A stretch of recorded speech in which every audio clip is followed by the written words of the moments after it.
नमस्कार, मैं हूं शिल्पा बागरेचा और आज हम बात करने जा रहे हैं कि कैसे रेकी एनर्जी श्राद्ध पितृपक्ष में हमारी सहायता करती है हमारे कार्मिक अकाउंट को बैलेंस करने के लिए और हमारे पितृदोष की मुक्ति के लिए। तो सबसे पहले तो हम बात करते हैं कि श्राद्ध पितृपक्ष होते क्या है। श्राद्ध पितृपक्ष में जो भी कार्य आप अपने पितरों की आत्मा की मुक्ति के लिए, ये जो जन्म मरण का फेर है जिसमें व्यक्ति वापस से जन्म लेता है, इसी योनि में आता है और फिर से उस दुनिया से चले जाने का ये जो सफ़र है, इसे हम पूरी तरह से अपने पितरों की आत्मा को मोक्ष की प्राप्ति के लिए, उसी कामना के लिए हम ये करते हैं ताकि उनकी आत्मा को मोक्ष मिले और ये इस तरह के जन्म मरण के फेर से पूरी तरह मुक्त हो जाए।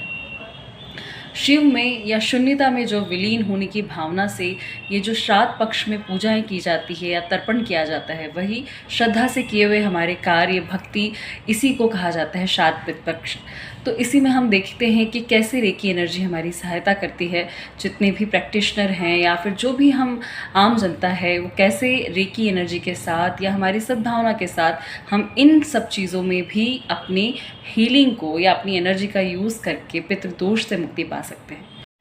हमारा जो राइट हैंड होता है, ये हमारा क्रिया शक्ति का हाथ होता है। इसी को सोलर एनर्जी से क्योंकि काम करता है, हमारे फ्यूचर के लिए जो भी काम किए जाते हैं वो हमारे राइट हैंड से किए जाते हैं।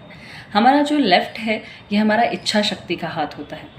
इस पे हमारे मन का ज़्यादा कंट्रोल होता है, हमारी भावनाओं का, हमारे चंद्र नाड़ी का ज़्यादा कंट्रोल होता है। जब भी आप पितृपक्ष के लिए रेकी एनर्जी का उपयोग करते हैं तो सबसे पहले आपको अपने लेफ़्ट हैंड से,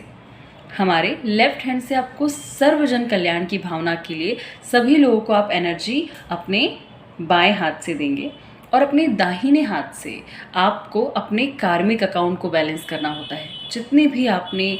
अपने पास्ट में या अपनी ज़िंदगी में अभी तक के अच्छे बुरे जितने भी आपने एक्सपीरियंस लिए हैं या आपने कर्म किए हैं, उन सभी को, उन कर्मों को आपको बैलेंस करना होता है कि आपके अच्छे और बुरे दोनों ही फल आपके ऐसे हों कि आपको उससे आपके अंदर से सद्भावना जाए, या कुछ बुरा किया है तो वो हमारी बैलेंस हो जाए। इसके लिए आपको इन श्राद्ध पक्ष में अपने सातों चक्रों पर, अपनी बॉडी के क्राउन चक्र, आज्ञा चक्र, हमारा थ्रॉट चक्र, हार्ट चक्र, नाभि, उसके बाद हमारा स्वादिष्ठान एंड रूट चक्र,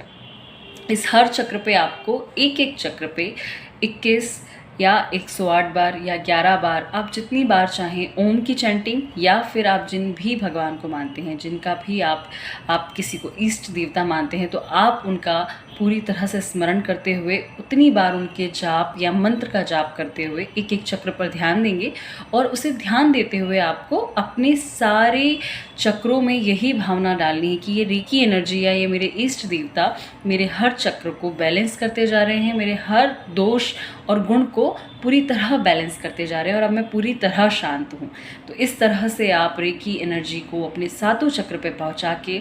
आप पितृपक्ष से या फिर पितृदोष से मुक्ति पा सकते हैं और अपने जितने भी पितृ हैं उनकी मुक्ति की कामना कर सकते हैं। धन्यवाद।